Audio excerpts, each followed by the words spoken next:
Ipakilala ko sa inyo si Crisostomo Ibarra.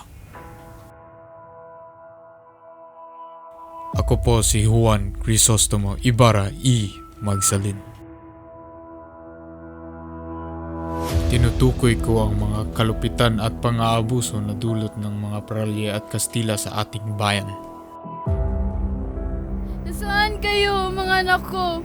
Basilio, Crispin, bakit hindi kayo umuwi? Ang inyong inay naghihirap ng walang kibo. Bakit ako nanghihina? Bakit ako natatakot?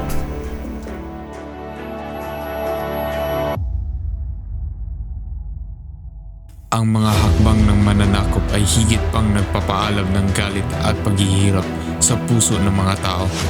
Hindi ko na matitiis ang aking ama, pinaslang na inilibing sa ilog. Hindi ko kayang tiisin ang mga pagkatalo ng ating bayan. Si Don Rafael ay isang masamang tao, isang kaaway ng simbahan, isa siyang herehe.